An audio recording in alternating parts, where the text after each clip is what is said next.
8 months after Hurricane Helene, we look at how Western North Carolina is rebuilding. State lawmakers and Congressman Chuck Edwards join us to discuss what's next. This is State Lines. Quality public television is made possible through the financial contributions of viewers like you, who invite you to join them in supporting PBS-NC.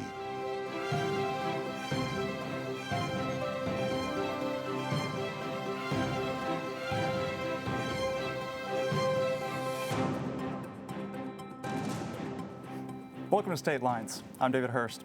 Hurricane Helene changed Western North Carolina in ways we're still seeing today. Many parts of the region are open for business, but tourists still haven't fully come back. This show is all about looking at the recovery. I talked with some Asheville business owners who say we are open and we need your support. Anything else for you today? I'll try to.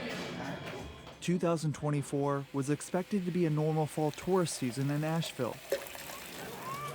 Tourists filling the streets, artists selling their work, and restaurants filled with customers.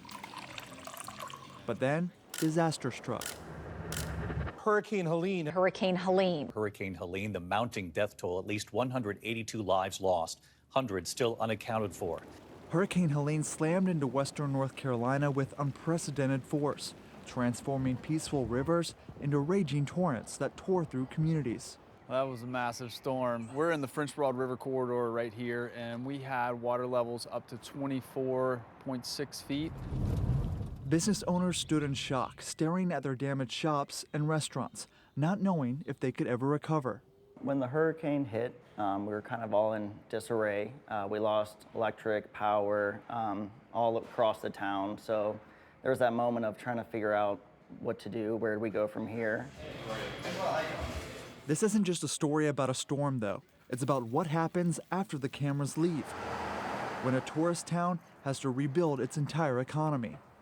You see, every year, Western North Carolina welcomes about 11.5 million visitors.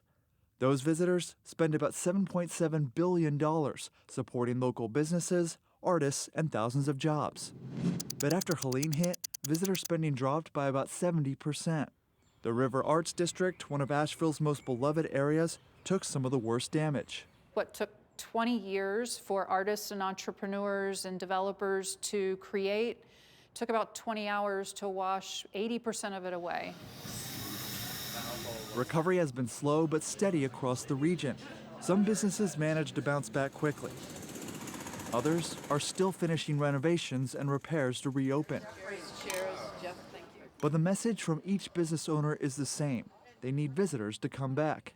We're up and running. We want people to come and support the local businesses. A lot of businesses were struggling to get through that period of the hurricane, but the ones that were able to open up are looking for support. We're going to welcome you back with open arms. We definitely need visitors, right? We are a visitor economy, and we want to share this place with everyone. We are back on our feet. It's going to look a little bit different in places, but that's okay. We need your help, and we're inviting you back. When disasters hit tourist towns like Asheville, there's often a gap. Buildings get repaired, but visitors take longer to return. The news showed a lot of damage, but Western North Carolina isn't closed. Most restaurants, hotels, and shops are open right now, waiting for visitors. So we want to come back bigger and better and stronger and really stay true to Asheville's DNA. And who are with me now in the studio to dig a little deeper are three state lawmakers who represent Western North Carolina. We've got Senator Tim Moffitt, Representative Lindsey Prather, and Representative Jake Johnson. Welcome to you all. Thanks for being here. Thanks for having us. Senator Moffitt, I want to start with you. That sentiment we heard in that story, business owners are ready for people to come back. Is that what you're hearing from your constituents? It is, and candidly, after watching the video, the weight of it just made us relive through that entire storm and that catastrophe. But it's true, and 90% of the mountains are open for business. We appreciate you putting this panel discussion together because it's important for us to convey to people that we experienced a severe blow to our economy, but we're resilient and we've been able to stand back up, and we would like people to come back and visit with us. And Representative Prather, build off that a little bit. What do you think are some of the biggest obstacles for folks coming back? Absolutely. So I think the first one is just getting the message that we are reopen. The second is what the speaker in the segment just said there at the end. Things are going to look a little bit different. There might be some menus that are limited right now in terms of, what farmers are able to get things to the restaurants. So just getting the message out there that we are open, but making sure people know that it is going to look a little bit different. But it's very important that they come back and help support the recovery. Representative Johnson, what does that look like, getting the message out there, especially ahead of a summer and fall tourism season that many business owners rely on? Absolutely, and I represent the Lake Lure Chimney Rock area that has very similar situations we're seeing. That is the primary economic driver there, that state park, the views, which you're used to seeing when you get there, the river right beside it, totally different landscape now. So we're looking at how do we rebuild, not only rebuild, but rebuild more resilient, so when people come back, they can enjoy it. And it will, again, look very different, but we'll still have those same characteristics. We'll talk about Lake Lure here in just a minute, but Senator Moffitt, I want to talk about money a little bit first. The House and Senate have both passed at the state level about $1.4 billion in relief for Helene, just over several different packages. The House just approved about $464 million in another relief package. What's the latest with the Senate? What are discussions going on there? Yeah, so the Senate's definitely going to either take up the House relief effort, probably as part of a broader budget negotiating strategy. But I do believe that we will probably exceed what the House has appropriated. We were looking at more, probably $700 million more to round it out to about $2.1 billion total that we've been able to appropriate from Raleigh to the mountains. You just have to one-up your colleagues in the House, don't you? We do. If there was ever a time. For real. Representative Prather, talk about how we get that money to the people who actually need it in your district. What does that look like? Yeah, so I think that's really important for folks to keep in mind.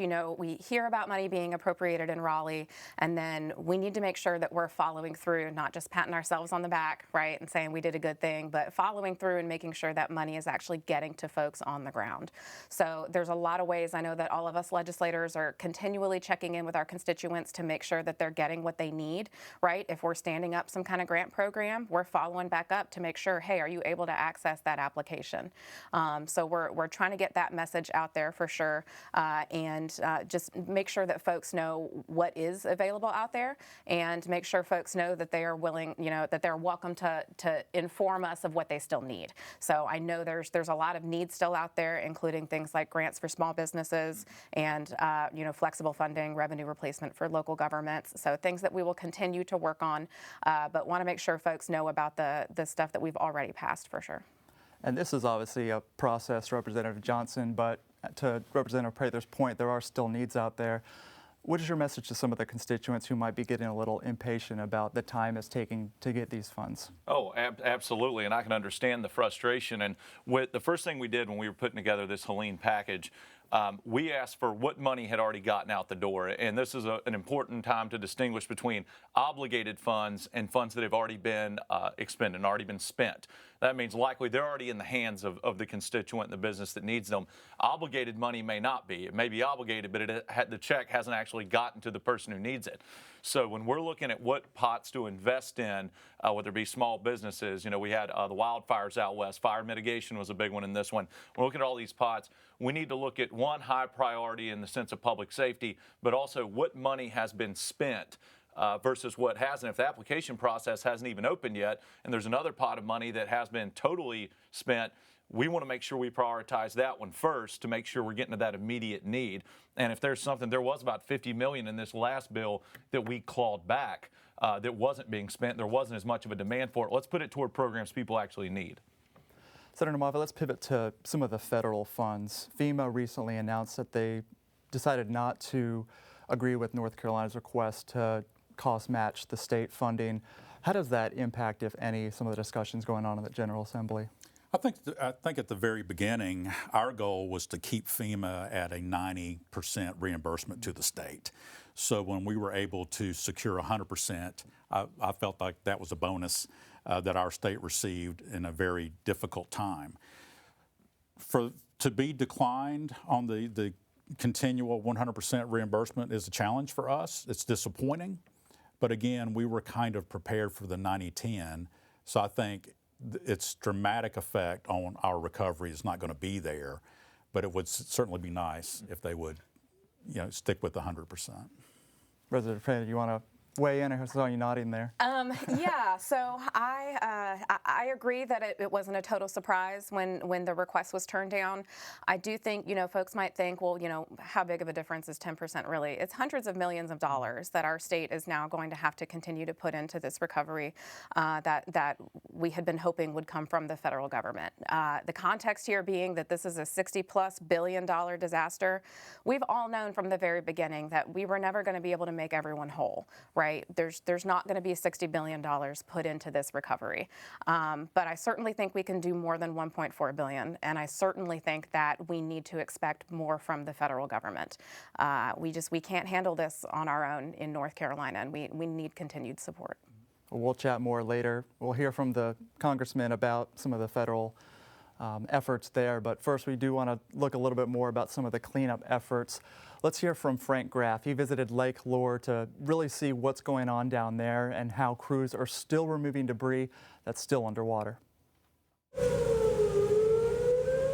The water was rising, so we were seeing things floating, and then I was like, what is that floating there? It looks like the top of a boathouse, and then it would go right over the dam. And then that's when we were all like, oh my goodness, this isn't good. Something's not right. Like, there's no way a whole home should be going over the dam in the water. Ashton Bowles' mind still reels from experiencing Hurricane Helene tearing through Lake Lure in September 2024. Life is slowly returning to normal at Bowles' Lake Lure Pottery Studio. Online orders saved her business the first few months after the storm.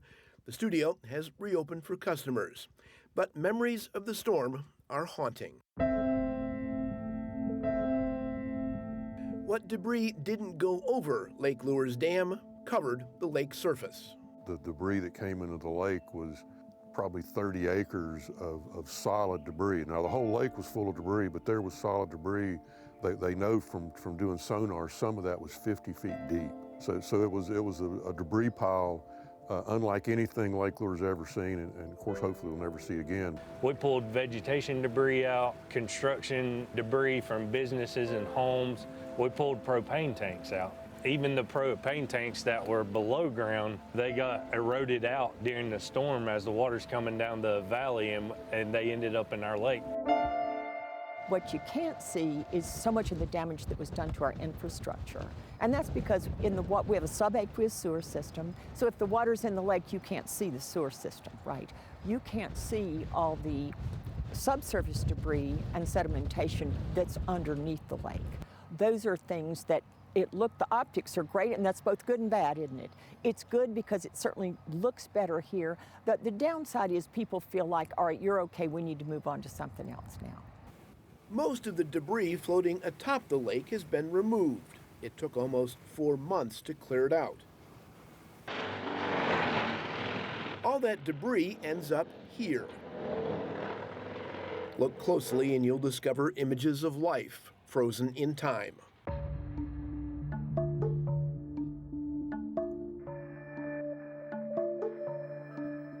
You're looking at just a portion of the almost 26,000 cubic yards of debris pulled from the lake. That's about 3,000 dump truck loads. And that's not counting what was removed from roadways and property. The debris that can't be recycled will be trucked to hazardous waste landfills. But the lake is still filled with more than 1 million cubic yards of sediment that wash down from the Rocky Broad River watershed and through the Hickory Nut Gorge. Lake Lure has a maximum depth of 104 feet. Hurricane Helene's floodwaters filled in almost half of that depth with silt. In some more shallow areas, the lake is almost completely filled. To make matters worse, nobody knows what additional debris, including fuel tanks or other toxic chemicals, are mixed in with the sediment. On the other side of the dam, the lake has been drained as far as possible to allow trucks to get into the lake and haul out sediment and debris. After that, cranes on barges will be deployed to scoop out sediment and debris from the bottom. We're saying that we are open with restricted access to the lake until we can get the lake safe and clean enough to make sure there won't be a long-term environmental impact. And that'll take a while. Senator Moffitt, Representative Johnson, you both represent that area where Lake Lure is. Representative Johnson, I'll start with you. What goes through your mind when you see those images and hear those perspectives? One, how long are we really looking at here? Because as they mentioned in the video, it's not just what you see, it's what you don't. And when you talk about Chimney Rock being above it there, and if you look at the images from Chimney Rock, there's nothing left there. It's in a lot of areas it is completely gone. There was only one place for it to go, and that's into the lake. So you don't only have the floating debris that you see, what's below the surface, and what was really so frustrating for us was the timeline that it took to get that approved on the subsurface debris removal.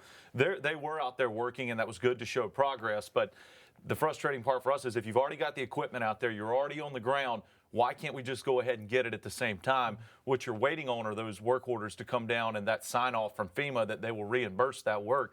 When that doesn't happen, it puts the contractors in a really bad position when they're gassed up and ready to go. And Senator Moffitt, same experience for you? For the most part, yeah. I'd like to touch on a couple of things that my colleagues have spoken about. I think one of the frustrating things for us is time is of the essence to us. Time is of the essence to our neighbors, to our small businesses up in the area, and the pace of government is woefully too slow. It seems like we can make appropriations to foreign countries much easier with far less accountability than we can make appropriations to take care of our own people. To Representative Prather's point, yes, we need the federal government. We need all hands on deck at the federal level to help us recover from this, because this is greater than any state can recover from on its own, certainly any community. But the length of time that it takes, the amount of red tape, the frustrating process that our people are put through is really unacceptable to me. And this is where we need to focus our efforts on preventing this type of thing from further victimizing people in our state in the future. Again, one of our oversight committees, I made the comment that I honestly felt like this was the first disaster that ever hit our state, because none of these processes were up and running. You could not stand anything up. So those of us in the mountains are working very diligently on trying to create a resilient process that we can deploy in the future to help our folks. And in more of an urban area, Representative Prather, you represent Buncombe County, obviously Asheville. Is that need the same as it relates to cleanup that you're seeing? Absolutely, yeah. So, you know, there was a wide range of impacts on Buncombe County. A lot of the area that I represent is rural. Some of those places were hit hard and some of those places weren't. I also represent parts of Swannanoa that was hit very, very hard. I'm sure most people in North Carolina know that town's name now. And you know, I think a lot of people didn't realize the emotional impact that all the debris would have, even when it feels like you're making headway and getting a lot of the debris out. When it's still there, you see it every day. People see it every day when they leave their house and when they go to work, and it's just a daily reminder that it's going to be a long time to recover from this. And I absolutely agree on you know, speed is important. We have got to work quickly, and it's one of the reasons that I really hope that the Senate will take up this recovery bill separately from the budget, so that we can get that money on the ground to folks who need it. And Representative Johnson, looking forward, we obviously still have a disaster we're dealing with 8 months later, but looking forward to future natural disasters, what have we learned from this storm that we can implement in the future? Well, I think one, the immediate response time to this was an issue out where we were at. A lot of the assets we have in the state are in the eastern part of the state. That's just where they're housed at. When we know a storm is coming, we need to have those assets closer to the impacted areas. Now, I understand it doesn't make sense to put them on the ground if they're going to get taken away with the storm, but we have to be staged in a way that makes more sense, and it doesn't take days to get response in some of these areas. On the long term, I think we've actually set some good things in motion in this latest bill that we have. For instance, I'll say the constituent portal that we're fighting for very hard, that if I'm a constituent in my district that my house was destroyed, my business was lost, and maybe I need assistance from one or two different federal agencies, where do you start? I mean, when you're cleaning up your personal life, how do you start in knowing how to navigate state and federal government? This constituent portal is going to be a one-stop shop to say, I need this, this, and this, and it'll direct you to all those. And it'll have the forms already there that you fill them out, it submits it for you, and you go ahead and get in the queue to receive assistance, instead of it taking weeks to months to even figure out what that process looks like. We look forward to that. Unfortunately, that's all the time we have this afternoon, but appreciate you guys joining us, your insight, your inspective, your work on this important topic. Thank you. Thank you so much. Thank you. And we talked about state money and cleanup, but the federal government really makes a lot of the big decisions about disaster recovery. Let's hear from Kelly McCullen. He interviewed Congressman Chuck Edwards about those efforts. Kelly? Thank you, David. We're joined now by Representative Chuck Edwards of the 11th Congressional District. That covers 15 western North Carolina counties. Congressman, thanks for being on the show and talk about this very valuable and important topic, tourism in western North Carolina. Good to see you. Yeah, good to see you too. Thanks for having me. Okay, so from our seat here, we have covered storm debris cleanup, FEMA, your request for how to modify FEMA, all the things related to cleanup. Lost in the message has been tourism. Exactly how close is western North Carolina to welcoming back the numbers of tourists that people there are used to receiving every summer? Yeah, well, that's an important question. Thanks for asking it. We're open for business. The lights are back on. We've got clean water running again. While we have many small businesses that are still working to recover, and our agriculture industry is working to recover, we have so many more businesses that are open in western North Carolina. Most of the debris has been cleaned up. We've got rafters back in the water. Our fishing guides are back in the water. Most of our trails are open. Many of our craft stores and breweries, distilleries, wineries are open. We lost a tourist industry back in October, a month that's really critical to western North Carolina, but we're open now for business. And we certainly welcome visitors from all over the country. Those small businesses can't have very large advertising budgets. So when you're trying to speak to North Carolina, much less the world, what have small businesses faced with getting the word out that it's okay to come back, get a hotel room, come have a glass of wine, and the next morning get up and eat breakfast and go rafting? Yeah, well, the challenge is just as you said.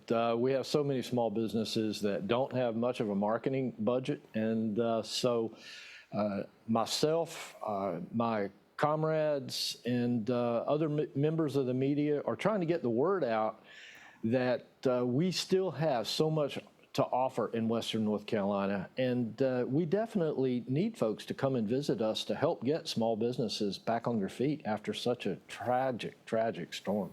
I don't know if there's been a scientific study, if you will, but which small businesses remain most susceptible to economic damage as summer launches and the money's not coming in, but which businesses also are doing quite well and need the added support? Well, it's a mixed bag. Most of the problem right now with small businesses is they're still arguing with their insurance companies. Before FEMA or Small Business Administration can kick in, the settlement has to be made between businesses and their insurance companies. And many small businesses are finding that they didn't fully understand, that we didn't fully understand what was in the small print when we signed our policies. And now there's a lot of back and forth. Once that is done, then those businesses can continue to recover. But the story here is that we have so many that have reopened. We've got craft stores, we've got museums, our wineries, much of our ag tourism is back up and running. Our rafting companies, our river fishing guides are back in business, and we sure could use folks coming back into western North Carolina to enjoy all the beauty and the great things that we have. We've got museums are open, playhouses are open. There's so much to do in western North Carolina.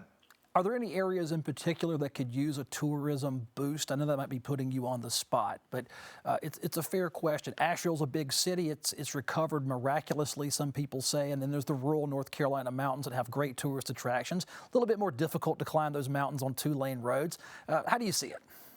Well, I wouldn't pick any one particular area. I represent 15 counties. All 15 counties need tourists. We need to regenerate our revenue. So wherever you want to go, whether it's Asheville, North Carolina, Mount Mitchell, Haywood County, further west, Henderson County, there's something there for everyone.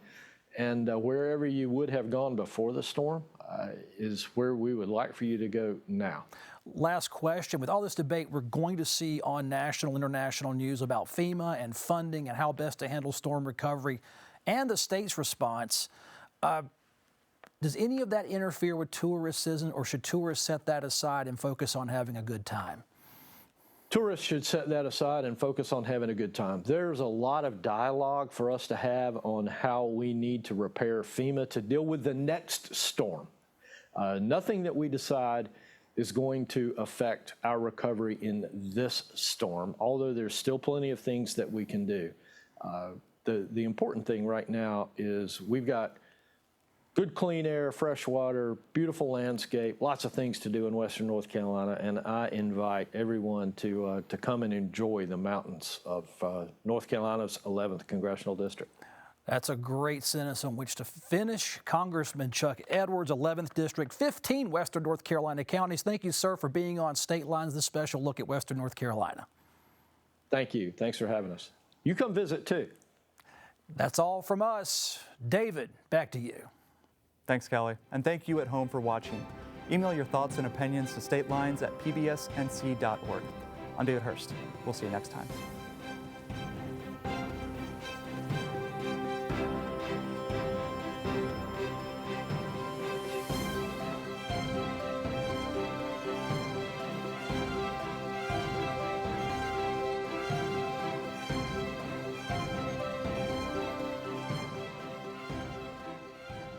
Quality public television is made possible through the financial contributions of viewers like you, who invite you to join them in supporting PBS NC.